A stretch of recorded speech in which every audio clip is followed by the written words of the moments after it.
Hola, bienvenidos a Dialogando Derecho, el podcast donde yo, Ricardo Cordero Muñiz, abogado, fiscalista y director de la firma Esancia, hablaré de temas de índole jurídico y fiscal.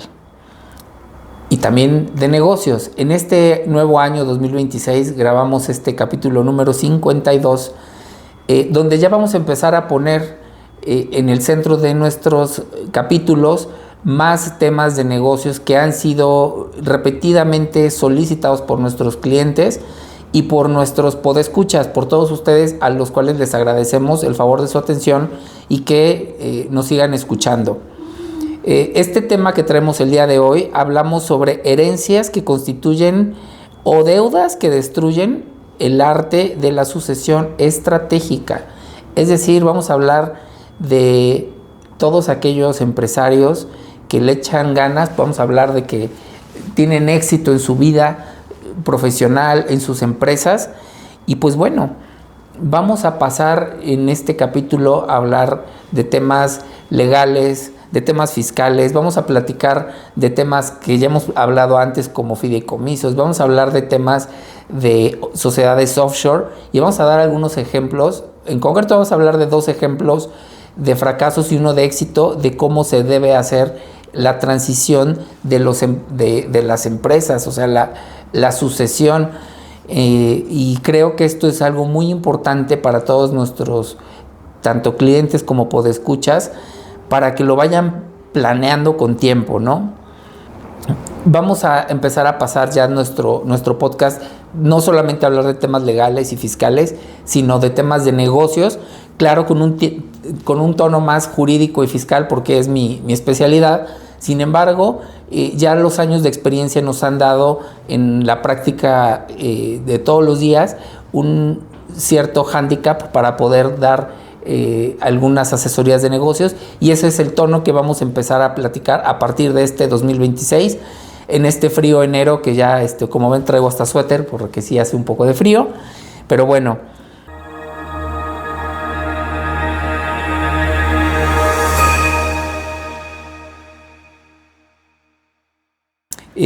Pensemos que el éxito de un negocio, de un empresario, se mide pues no solamente en los millones que generan su vida, sino por lo que logra trascender, y no solamente en el tema económico, sino también en un legado que va a ser generacional, en un impacto social, en muchas cosas que no solamente son dinero, ¿no? Entonces, si pensamos que ese es el éxito de un empresario, inmediatamente lo que se nos viene a la mente es, bueno, ¿y cómo sucedo esto a la siguiente generación? Ojo, no necesariamente tienen que ser los hijos los que dirijan la empresa, como siempre se hace. El hecho de que tu hijo sea tu hijo no lo hace el mejor para que lleve a cabo tu empresa. Y vamos a platicar también del mayor riesgo, que es que no necesariamente el testamento es suficiente para salvar a tu empresa, y vamos a hablar por qué hacerlo, ¿no? Recientemente hemos tenido algunos clientes, un cliente en específico que, pues bueno, desafortunadamente fallece el papá y la mamá, y pues quedan los hijos al frente de la empresa, y eso fue lo que motivó y que dio origen a este episodio, porque además esos han sido temas que nos han pedido repetidamente. Y estos fantasmas del fundador son los pasivos ocultos. En esta empresa, por ejemplo, de la que platicamos, y que no voy a dar ningún detalle de ellos, ¿qué sucedió? Que tenía testamento tanto el papá como la mamá, e incluso la empresa ya tenía un gobierno corporativo pues medianamente elaborado, no estaba al 100%, pero estaban claras los temas de herencia, y pues realmente ese no fue el tema, porque los hijos se pusieron muy bien de acuerdo y ya sabían, o sea, era una familia que funcionaba, y que la empresa familiar, que hablando como familia, o sea, independientemente del negocio, funcionaba adecuadamente. El problema no fue ese, el problema fue el pasivo oculto, sino que al momento de morir el papá empiezan a surgir algunas contingencias, por ejemplo, laborales, o deudas fiscales no resueltas, ¿no? Que no necesariamente la familia sabía. Entonces, Estos pasivos ocultos que muchas veces como hijos no sabemos, o como herederos de una fortuna, vamos a ponerlo entre comillas, también te acarrean como consecuencias las obligaciones que traen, ¿no? Y bueno, este tipo de situaciones pueden ocasionar parálisis operativas, ¿no? De ahí la importancia que siempre les he dicho, que siempre les he recomendado a mis clientes, que la empresa no dependa de una sola persona. Eso es lo más importante que debe ocurrir.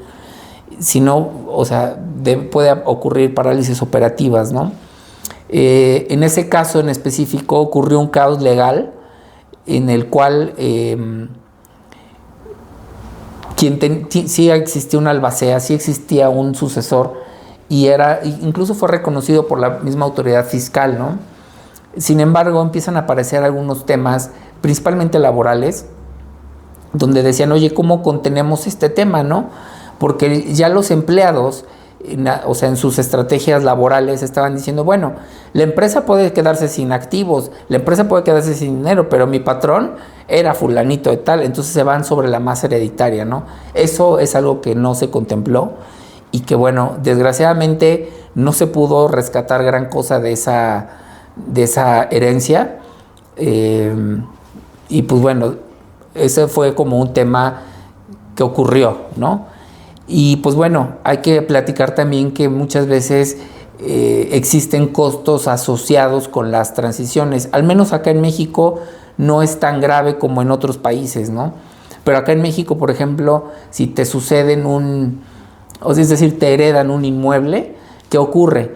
Pues dices, bueno, ya, qué bueno, me quedé con la casa de mis papás o de mis abuelos o un terreno o un edificio, perfecto, muy bien, pero la cuenta bancaria se la dieron a mi hermano o a mi primo o a otra persona y yo no tengo dinero para pagar el impuesto, por ejemplo, de adquisición de bienes inmuebles, porque como quiera que sea, independientemente del tema fiscal, aquí lo vamos a poner en punto de aparte, tú estás adquiriendo un bien y bueno, hay un impuesto que se debe pagar por esta razón, ¿no? Entonces, estos impuestos, los aranceles, notariales, y si no hay una planeación preventiva, pues te pueden comer, ¿no? Puedes decir, bueno, ya, aquí está ya tu inmueble, escritúralo. Híjole, no tengo el dinero para hacerlo, para pagarle al notario, para pagar los impuestos específicos, y esto puede traer consecuencias, ¿no? Entonces, para evitar esto, el día de hoy les traigo algunas estrategias que pueden funcionar, que nos han funcionado, que les pueden funcionar a ustedes, incluso tal vez de inicio para darles ideas de lo que pueden hacer en su empresa, porque cada empresa es diferente, cada familia es diferente y pues bueno, los alcances y los costos de cada una pues pueden ser distintos, ¿no? La primera de los ejemplos o de las estrategias que se les puede dar es que existan sociedades offshore, que es algo que ya hemos platicado en capítulos anteriores, y esto lo que logra hacer es la diversificación de jurisdicciones tanto tributarias como jurídicas, y esto puede protegernos bastante de el patrimonio de una inestabilidad local, y esto pues bueno puede agilizar muchísimo la repartición de dividendos a nivel internacional. Esto hay que hacerlo bien, esto es importante que se haga de manera ordenada, que exista una empresa que sea una sociedad la que se va a suceder. ¿Y cómo ocurriría? ¿Cómo se hace? Pensemos que existe, no sé, un edificio que es propiedad de una familia.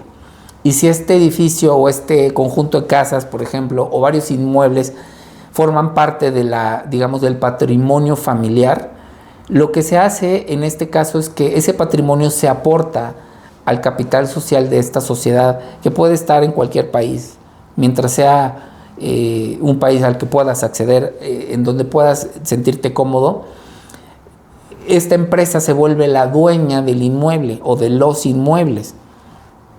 Entonces, al momento de heredar, los papás dicen, bueno, ya no voy a, o sea, como como a lo mejor son, digamos, 30 casas y son 4 hijos, no los puedo repartir exactamente igual a todos, Entonces, ¿saben qué? Pues a lo mejor todas las casas están rentadas o el negocio es de arrendamiento, qué sé yo.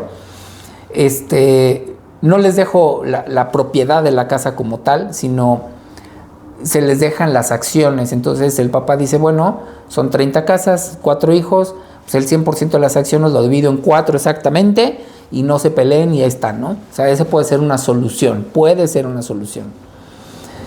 ¿Qué ocurre cuando se hace mal, por ejemplo?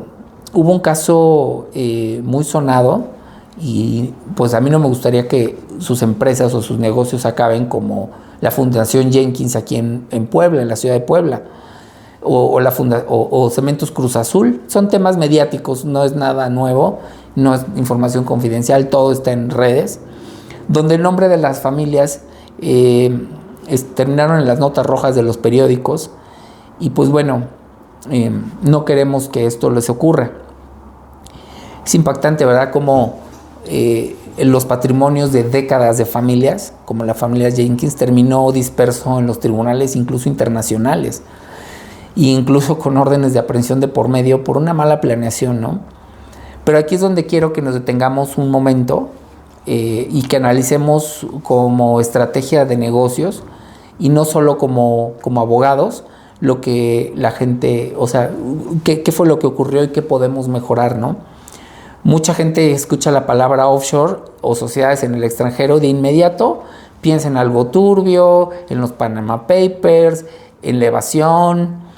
Y bueno, el caso Jenkins nos enseña que el problema no fue la estructura de Panamá o de Barbados por sí sola, sino fue la falta de una razón de negocios legítima, que es otro de los temas que hemos hablado muchísimo. Y el intento de utilizar estas figuras para burlar las leyes de orden público en México. ¿Qué ocurrió? Bueno, el caso Jenkins quizás es uno de los estudios más complejos de vaciamiento patrimonial que tenemos al alcance porque fue un tema muy público, y el uso de estructuras offshore sin una estrategia de cumplimiento adecuado.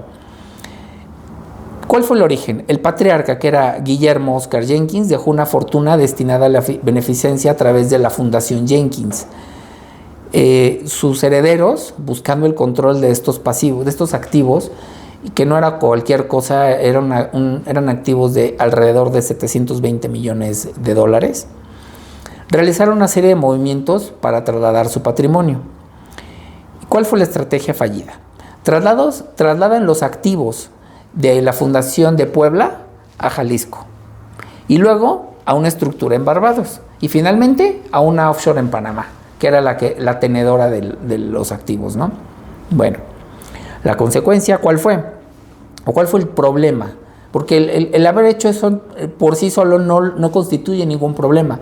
El problema fue el origen, es decir, la razón de negocios. Bueno, al ser activos de una fundación, es decir, destinados al bien público, es decir, era una donataria autorizada por el SAT, es decir, recibía ingresos y no pagaba impuestos porque estaban destinados a la educación, es decir, estamos hablando de la UDLAP, aquí en la Universidad de las Américas de Puebla. Al ser una donataria autorizada, el gobierno mexicano consideró que el patrimonio era de interés público, por supuesto, porque pues nunca pagó impuestos, era una donataria autorizada, los ingresos que recibía eran donativos, y que el traslado hacia una empresa que se convirtiera en una sociedad, digamos, que ya no iba a percibir ingresos como donataria, sino ya iba a convertirse en un negocio, pues resultó en un traslado de activos ilegales. Y resultó en 3 cosas principalmente. Primero, órdenes de aprehensión contra varios miembros de la familia, que fueron los que firmaron, los que estuvieron involucrados. 2, fue la intervención de la universidad, que afectó a miles de estudiantes. Y 3, pues bueno, ¿cuál es la lección? Que las estructuras offshore son legales y son útiles para la protección patrimonial, pero si se utilizan para ocultar activos que tienen restricciones legales o fiscales, como en este caso, el remedio es peor que la enfermedad, por supuesto. O sea, dices, oye, si tú obtuviste ese patrimonio y estaba aportado para el bien público porque eras una donataria autorizada y lo quieres pasar a una estructura que ya es, digamos, ya se convierte en un negocio, pues por supuesto que es ilegal. Ese fue el problema. Si se dan cuenta, el problema no fue como tal la utilización de la estructura offshore, sino más bien la razón por la cual se trasladaron los activos, ¿no? Cuando las sociedades offshore se utilizan correctamente y no se utilizan para esconder dinero o para algún tema ilegal, pues son estructuras correctas que se usan para aislar los riesgos. Imaginen su empresa operativa 100% en México, que tiene una demanda laboral masiva o con un crédito fiscal impagable, como lo hemos platicado en capítulos anteriores. Pero imagina que en México tú estás trabajando y de repente te metes en un problema y no tienes forma de salir, pero tus activos y antes de empezar tu empresa ya estaban protegidos en una sociedad offshore. Pues siguen protegidos en la sociedad. Y puede ser en una empresa libre de tributación o con tributación. Simplemente está en un territorio fuera del país, ¿no? Si todo tu patrimonio está en esa sociedad, tus marcas, tus intangibles, tus ahorros, todas tus inversiones están ahí, todo está colgado de la misma acta constitutiva, pues de un plumazo lo pierdes todo, ¿no? Eso es lo que ocurriría. Y si tienes una holding internacional que funciona con un comportamiento, que funciona con un comportamiento, digamos, estanco, o sea, la holding como tal no hace nada, pero es la tenedora de todos tus activos, digamos que es el barco principal que tiene los activos, pues digamos que si tu empresa operativa que esté en México o en cualquier otro país, no sé, Argentina, Estados Unidos, en cualquier país de Europa, te golpean el barco, bueno, pues el resto de la flota sigue trabajando. Imagínate que te quieras convertir en un empresario, tu estrategia de negocios vaya a tener varias sucursales o varias fábricas alrededor del mundo. Si te golpean una, pues no importa, puedes seguir teniendo las demás, puedes hacer frente, puedes delimitar el riesgo y medirlo. Y como empresarios creo que es bien importante. No les estoy hablando en ningún momento de evadir sus responsabilidades ni legales, ni fiscales, ni mucho menos, al contrario, sino de cumplir con todas tus obligaciones, pero como empresario lo más importante es medir tu riesgo. Y si tienes tu riesgo medido, pues te puedes aventurar más a invertir más, ¿no? O sea, que al final es la idea.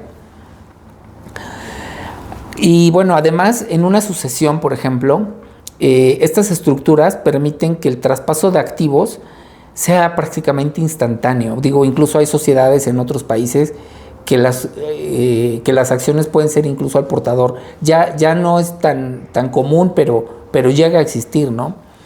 Sin tener que esperar que un juez que emita, no sé, que en México o en Argentina te dicte que pues sí eres el albacea y que entonces te olvidas de todo eso y entonces pasamos tu tema, digamos, de una nota roja fiscal, como lo que ya leímos, a una arquitectura financiera pensada con tiempo, que ya, bueno, imagínate que dices, oye, ya el patriarca falleció y los herederos ya saben cada quien cuánto le toca, cómo va a estar, quién es el propietario de las acciones. ¿Cómo podemos usar estas herramientas para que, a diferencia de los Jenkins, tu familia tenga una certeza jurídica y tú tengas paz mental, que es lo que al final de cuentas como empresarios también buscamos, ¿no? Y pues bueno, así es como se vería, digamos, una estrategia fiscal bien hecha, una tenedora que es la holding, que es la propietaria de todos los activos o de la mayoría de ellos, ¿no?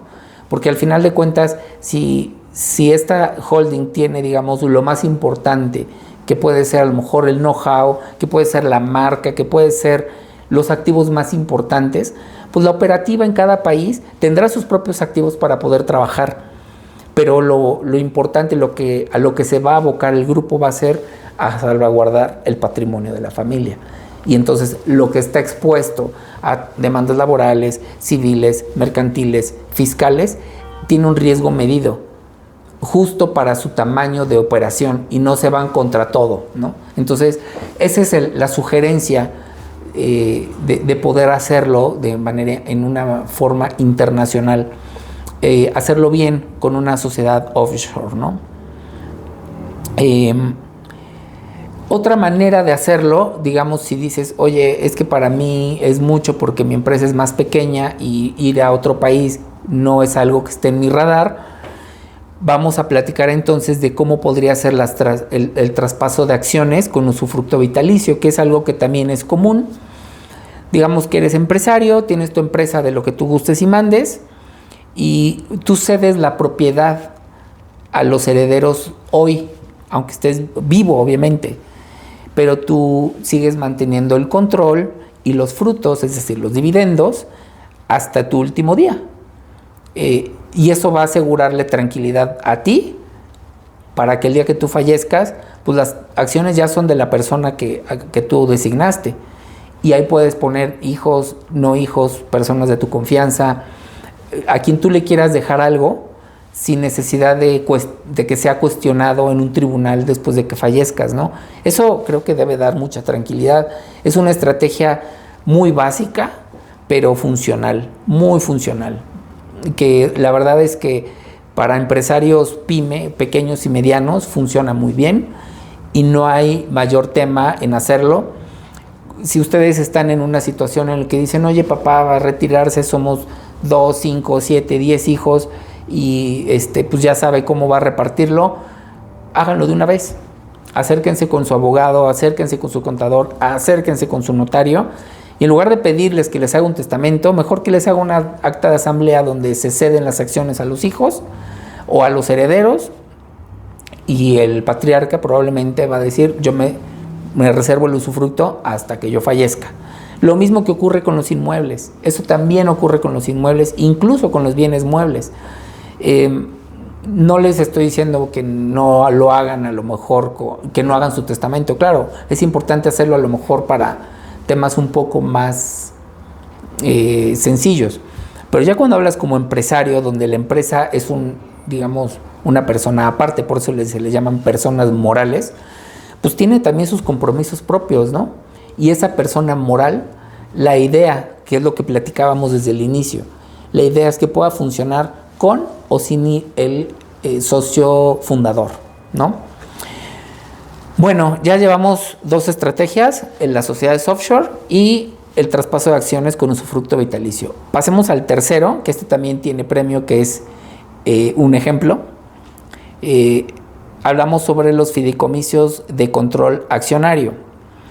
Esta es la herramienta por excelencia para dictar las reglas de sucesión sin pasar por un juicio. Aquí te brincas el juicio y el patriarca o la persona que va a suceder la empresa o los activos totales de la familia, es decir, el patrimonio de la familia, se utiliza como un instrumento súper seguro, que también ya lo hemos platicado en otros capítulos anteriores, es muy seguro, pero también es costoso, que ese es, digamos, el lado B.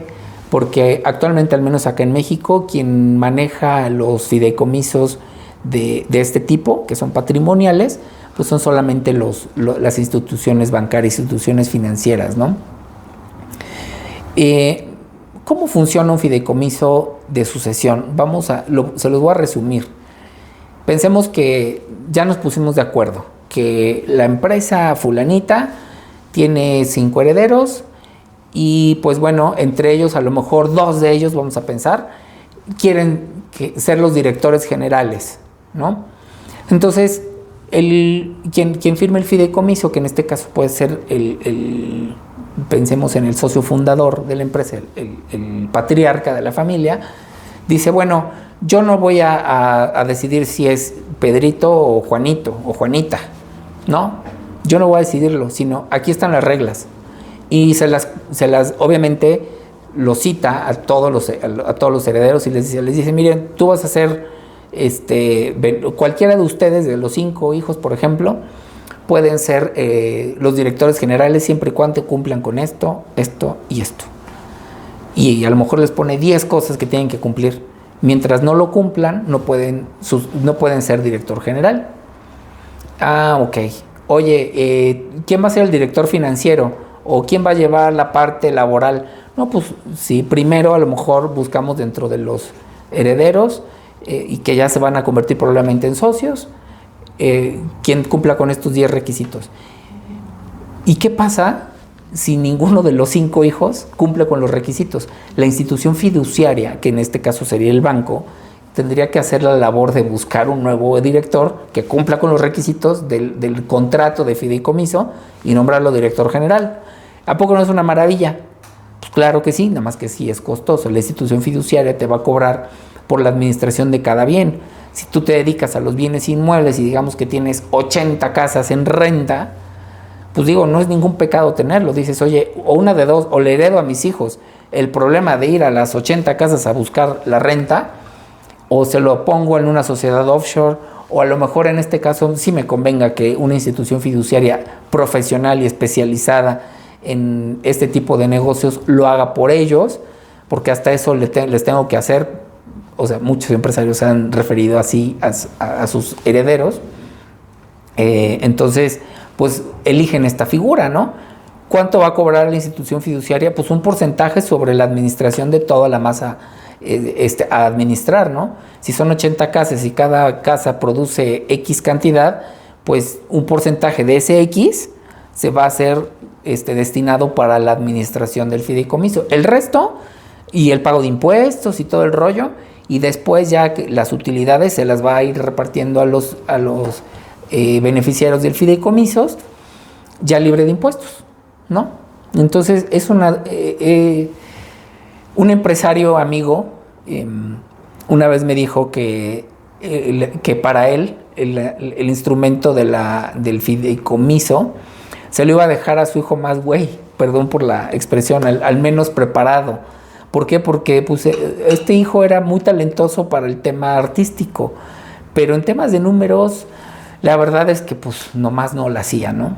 Y tenía otros 3 hijos, y 2 de ellas eran chicas y buenísimas para los números, y dijo, es que estas 2 niñas se lo van a comer vivo al otro, ¿no? Y no quiero que eso pase cuando yo muera, ¿no? Entonces, pues él organizó su sucesión a través de un fideicomiso, tenía un patrimonio bastante generoso, y eso permitió a su hijo seguir pintando, seguir haciendo esculturas, seguir haciendo lo que él más amaba en la vida, porque también un empresario bastante consciente de decir, pues, si no quieres trabajar en la empresa familiar, no te voy a obligar. Te puedes ir a seguir haciendo lo que tú quieras, pero pues esto es tuyo, no lo puedes renunciar. O digo, si lo quieres regalar, regálalo, ¿no? Pero no fue el caso, ¿no?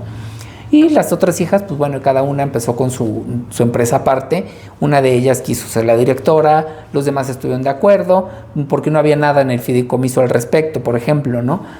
Y pues bueno, cada empresa, si se dan cuenta, el contrato de fideicomiso es una herramienta muy moldeable, es como una plastilina. Se te va a adecuar ese contrato de fideicomiso a como tú quieras, nada más que tienes que estar dispuesto a pagarlo, ¿no? Desde la constitución del fideicomiso, que es lo más difícil, lo más caro, hasta la administración, que pues sigue siendo caro, ¿no? Pero pues aún así sigue siendo bastante un instrumento muy, muy, muy socorrido, sobre todo cuando quieres tener la seguridad de que tu patrimonio no va a ser atacado, ¿no? Porque recordemos que los fideicomisos son inembargables y tampoco son objeto de una auditoría, son inauditables. ¿Por qué? Porque al final del día son transparentes, 100% transparentes. Si la autoridad va y les pide información, la tienen que dar. Y si va un beneficiario y en el contrato está que le puede dar información, se la tiene que dar. Porque es un tercero, un tercero totalmente neutro que no tiene la emoción de decir, ¿cómo voy a pagar tanto ISR? ¿Cómo voy a pagar? Porque pues ya está la instrucción dada, ¿ok? Entonces, por eso es, ¿no? Ahora, ¿qué sucede, por ejemplo, con la cooperativa Cruz Azul, que es la familia Álvarez? En este caso, es un caso perfecto de la parálisis operativa por una falta de sucesión institucionalizada. Hablando de sucesión institucionalizada, vamos a pensando en que tenemos un gobierno corporativo, donde tenemos un consejo de administración que es integrado realmente por los socios, que dan buenos consejos a los socios, que dan buenos consejos a los directores de la empresa, ¿no? ¿Cuál fue el caso de la cooperativa Cruz Azul? Bueno, el origen, Guillermo se llamaba el señor, Billy, le decían Álvarez, mantuvo el control de la empresa Cruz Azul por más de 30 años y no hubo un relevo generacional. Ese fue el problema, que no hubo un relevo generacional planeado, ni tampoco una transición hacia un gobierno corporativo moderno. O sea, con todo lo que estamos platicando, no. Él se dedicó a generar, a hacer que su empresa fuera enorme. Todos conocemos lo que es Cruz Azul, está en todo el mundo, ¿no? ¿Cuál fue la crisis? Surgieron acusaciones de administración fraudulenta por quien se hizo con la administración de la empresa. Los acusaron por lavado de dinero. Hubo 1000 cosas que se pudieron haber ahorrado si Guillermo en su momento hubiera dejado las cosas claras y sin mayor problema, ¿no? Y al no haber un protocolo de sucesión clara dentro de la empresa, desde quién iba a ser el director, quién iba a llevar la contabilidad, no necesariamente meterse a tanto, pero lo más claro posible para los herederos, pues la organización se fracturó en muchos pedacitos, ¿no? Ese fue el problema. Se terminó dividiendo la empresa que Guillermo hizo, ¿no? ¿Y cuál fue la consecuencia de todo esto? Y bueno, aparte de los temas legales en los que se metieron, que fueron bastante delicados, múltiples plantas productoras de cemento. Sabemos que Cruz Azul es una empresa que produce cemento principalmente, y pues, principalmente, por ejemplo, la de Tula, que está aquí en Hidalgo, han sido tomadas físicamente y se detuvo su producción, así, tal cual se detuvo su producción. Esto generó pérdidas millonarias para la empresa y pues la imposibilidad de operar legalmente otra vez, porque pues estaba fracturado. Unos decían que ellos eran los herederos, otros decían que también. Uno dijo, no, el que se hizo con la administración robó y lavaba dinero, y acusaciones con o sin fundamento, pero el caso es que se paralizó la empresa, ¿no? Hubo un conflicto social grave porque muchísima gente trabajaba para esta empresa. Y pues bueno, evidentemente esto tuvo como consecuencia un tema laboral delicadísimo que afectó a muchísimas familias que eran cooperativistas, porque recordemos que Cementos Cruz Azul era una cooperativa, ¿no? ¿Y cuál sería la lección de este tema? Lo que les he venido diciendo en todo el programa, que el poder de la empresa no debe residir nunca en una sola persona, sino en una estructura legal completa, por ejemplo el fideicomiso, una holding.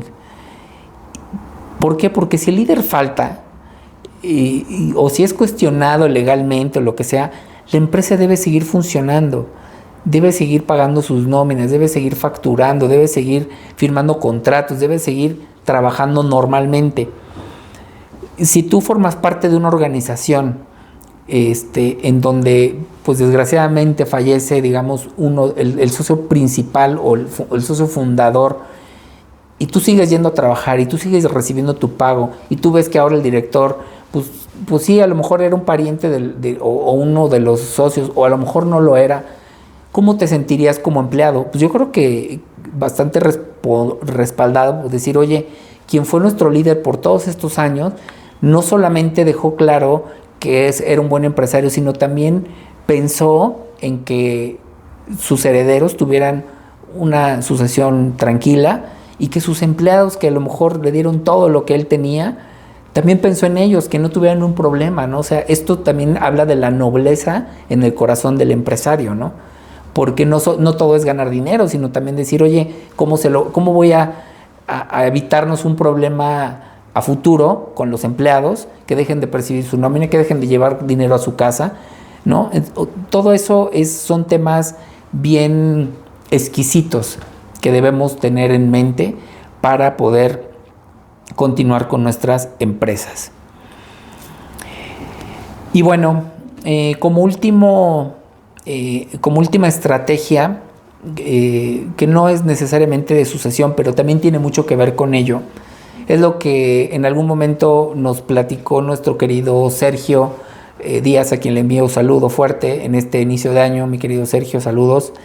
Que nos platicaba de los seguros de hombre clave, es decir, de liquidez inmediata, para que los socios sobrevivientes compren las acciones a los herederos, evitando la entrada de externos a la operación. ¿Cómo funcionan estos seguros cross purchase? Que es, digamos, una compra cruzada. La aseguradora le da dinero en cuanto fallece uno de los socios.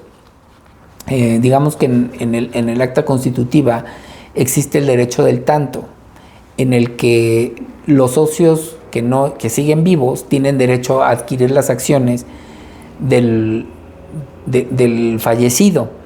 Pero el problema no es ese, el problema es que pues el que falleció, el socio que falleció, tiene derecho a heredar y los herederos tienen derecho a adquirir esas acciones. Pero pensemos que está el sobrino y la hija y ya no va a ser una manera, digamos, pensemos que son 4 socios y uno de ellos fallece. Y los otros 3 dicen, oye, ¿ya vieron quién se va a quedar con las acciones de la empresa? Porque ya abrieron a lo mejor el testamento y el sobrino que nadie quiere, el sobrino incómodo, es el que va a quedarse con las acciones del papá. Híjole. Bueno, estos seguros dicen, hay que comprarle las acciones. A lo mejor, igual sí nos las vende, ¿no? Pues bueno, entonces estos seguros lo que hacen es que le dan dinero a los socios sobrevivientes para que puedan comprarle las acciones al sobrino incómodo y no generan un problema mayor. Estos existen, por supuesto que existen, y están avalados por la Comisión de Seguros y todo, y es algo parecido al tema del hombre clave, ¿no? Que pasa que cuando la empresa asegura a sus principales cerebros, incluido a lo mejor el director general o alguno de los socios principales que tiene, digamos, toda la visión del negocio, o ¿no? Cuando fallece esa persona, pues la aseguradora le paga a la empresa para que pueda conseguir a otra persona, reemplazarla, capacitarla, y evidentemente va a tener pérdidas. Siempre las empresas, cuando tienen un problema fuerte, digamos que no son, sobre todo se ve mucho en las pymes, cuando fallece el socio principal o el hombre clave, muchas veces pierden toda la empresa porque no tienen manera de capacitar, y tampoco existió la visión del empresario de capacitar a su sucesor. Entonces, mis estimados empresarios, mis queridos amigos podescuchas, les pido que siempre hagan una planeación sustentable, generacional. Siempre hagan una planeación en sus empresas, por muy pequeñas que crean, es que yo soy muy chiquito, un día vas a crecer y vas a dejarle un problemón a tus hijos principalmente, ¿no? Vamos a platicar en este caso, el prometido, el ejemplo que faltaba era el de la familia Herdes. Grupo Herdes fue un caso de éxito que fue muy sonado, y qué bueno que ellos sí fueron muy responsables. Esto es muy contrastante, ¿no? O sea, como decir, oye, ¿cuál fue el origen? Es una empresa familiar que empieza a trabajar desde 1914 y que ya ha pasado por un montón de generaciones. Ya estamos hablando de que tiene más de 100 años el nombre Herdes en el mercado, ¿no? Es una empresa que produce alimentos enlatados y muchas otras cosas, pero ¿cuál fue su estrategia, por ejemplo, para que tomemos nota todos, ¿no? Su estrategia fue la institucionalización de la empresa, punto. Porque pasaron de ser de una empresa familiar, una pyme que probablemente empezó muy modestamente, a ser una empresa que cotizara en bolsa. Cuando cotizas en bolsa tienes que ser transparente, muy transparente, y de eso todavía que reluzca, porque pues como un auto, como cualquier cosa, quieres que te vean bien, que valga la empresa, y pues al ser transparente no tienes nada escondido, ¿verdad? Y pues bueno, eso obligó a la empresa a tener un consejo de administración con miembros totalmente independientes, que se sintieran libres de expresarse y decir, a mí no me gusta el rumbo que está agarrando la empresa, o sí me gusta el rumbo que está agarrando la empresa, ¿no? Y esto se hizo con un protocolo familiar y con un fideicomiso de planeación. El protocolo familiar definió con claridad que el ser el hijo del dueño o el llevar el apellido Herdes no te garantizaba absolutamente nada en ningún puesto directivo. O sea, eso estaba clarísimo en el protocolo familiar. Y es lo que les platicaba hace rato en el tema de las sucesiones, que se podían dar en un fideicomiso, ¿no? Porque había que cumplir con un perfil profesional. El hecho de tener el apellido, ser el hijo del fundador y lo que fuera, no te garantizaba absolutamente nada. Y entonces tenían un fideicomiso bien planeado, porque el control accionario estaba blindado para que la venta de las acciones por parte de un familiar no pusiera en riesgo la estabilidad de la empresa. Es decir, sí existió asesoría por parte de expertos para que esa transición fuera suave. ¿Cuál fue la consecuencia de toda esta planeación? Pues que lograron las adquisiciones de marcas globales como Helados Moyo, como Nutriza, y esto fue muy orgánico. Esto fue de que pues, siguió creciendo la empresa y como tenía todo bien claro, pues, siguió con sus valores, con sus estrategias de mercado, con sus estrategias de empresa, ¿no? Y esto evitó que existieran rencillas familiares que frenaran el crecimiento, ¿no? Como sucedió en los ejemplos anteriores, ¿no? ¿Y cuál es la lección en este tema? Que la sucesión exitosa es aquella que separa la propiedad de la gestión. Es decir, la propiedad es quien es el dueño y la gestión es quien dirige la empresa. Si tú diriges y tú además eres el dueño, probablemente está bien, o sea, no está mal porque tú empezaste la empresa, pero no necesariamente tiene que repetirse. Tampoco tienes que obligar a tus hijos a que te sucedan exactamente igual, ¿no? Y eso libera mucha presión en la familia, problemas en las cenas de Navidad como las que acaban de vivir muchos de ustedes. Eso es lo que queremos evitar con esto, ¿no? Piensa que quien dirige no necesariamente tiene que ser el dueño. Y el dueño no tiene por qué ser el director de la empresa. Es mejor nombra un director, ve a una escuela especializada en dirección de empresas y pues probablemente te puedan dar alguna luz por donde puedes empezar a buscar un buen director de empresas, ¿no? Nuestro mensaje final de este capítulo es que la planeación jurídica y de negocios no es un gasto, es una inversión enorme. Es la prima de seguro de tu legado. No lo evites. Por favor, toma nota de este capítulo. Vuélvelo a escuchar si es necesario. Escríbenos si tienes dudas. Por favor, tenemos varias formas de que se comuniquen con nosotros a través del correo, a través de las redes sociales. Comenten y con muchísimo gusto nos ponemos en contacto con ustedes y les podemos dar una asesoría global para una sucesión tranquila, para una sucesión sin mayores contratiempos. Recordemos que una sucesión ordenada habla de la nobleza del empresario y no de todo aquello que no hizo el empresario. Pues bueno, hasta aquí nuestro capítulo número 52 de Dialogando Derecho. Nuevamente agradecemos el favor de su atención, el favor de escucharnos continuamente. Ya son varios años ya llevamos algún tiempo grabando este programa. Y bueno, también agradecemos al equipo de Dimensión 8 por la producción y edición de este capítulo. Hasta la próxima y no dejen de escucharnos y de seguirnos en todas las redes sociales. Estamos en YouTube, estamos en Spotify y estamos en TikTok. Muchas gracias y hasta pronto.